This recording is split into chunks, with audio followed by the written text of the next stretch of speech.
During the height of the Cold War, the CIA and the Pentagon were locked in a desperate arms race with the Soviet Union. They developed spy planes, satellites, and sophisticated listening posts. But their most secret weapon wasn't a piece of technology. It was the human mind. For over 2 decades, a top-secret $20 million program used psychics to spy on the Soviets.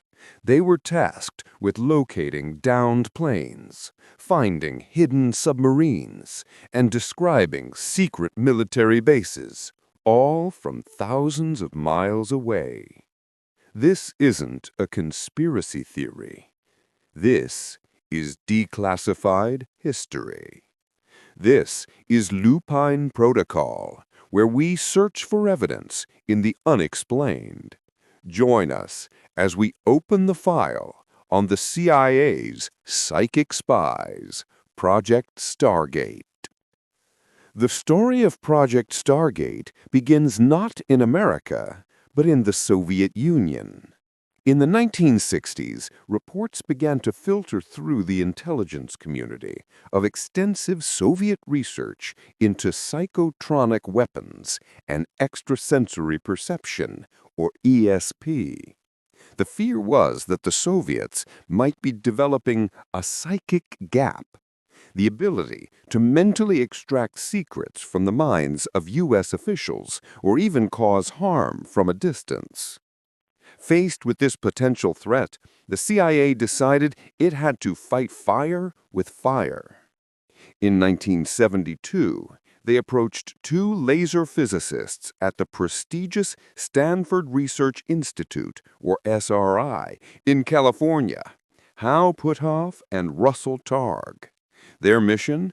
To determine if psychic abilities were real, and if so, if they could be controlled and used for intelligence gathering. The program began under the code name Scanninate. The core ability they focused on was called remote viewing.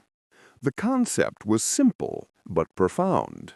A viewer, the psychic, would be isolated in a sealed windowless room. An outbounder team would be sent to a randomly chosen target location somewhere in the area.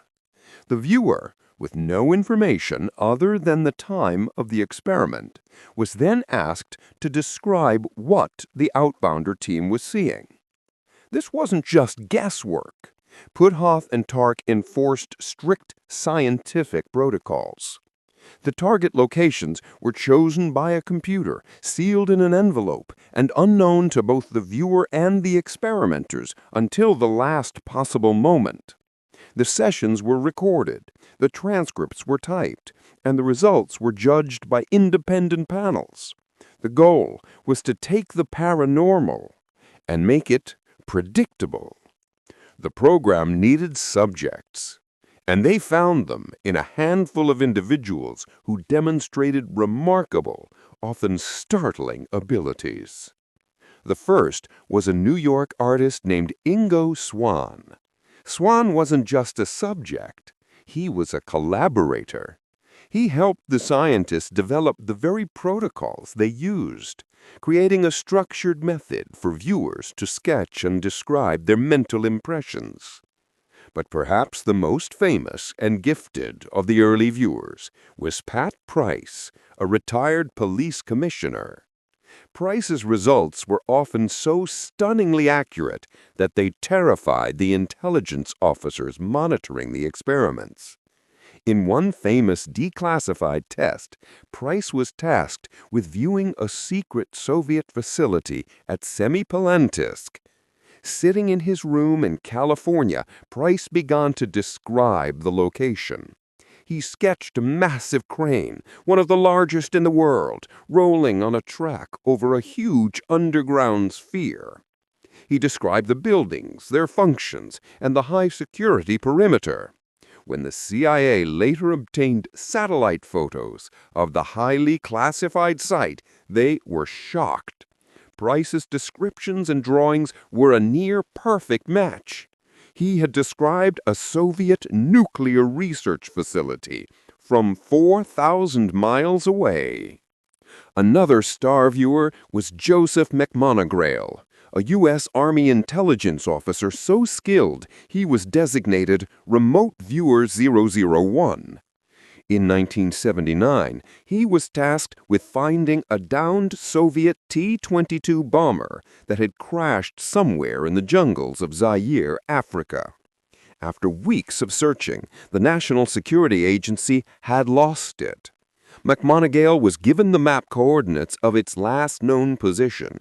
During his session, he claimed to see the plane, damaged but largely intact, hidden under jungle canopy near a specific village. He provided a new set of coordinates. A satellite was retasked, and the plane was found, exactly where he said it would be. The program, which would be renamed Grill Flame and finally Stargate, continued for 23 years, moving from the CIA to the Defense Intelligence Agency. The viewers were tasked with everything from locating Colonel Gaddafi's hideouts in Libya to finding kidnapped U.S. generals. There were other stunning successes. They described the interior of the American embassy in Tehran during the Iran hostage crisis. They located a new class of Soviet Typhoon submarine before it was ever seen by Western intelligence. But it wasn't perfect.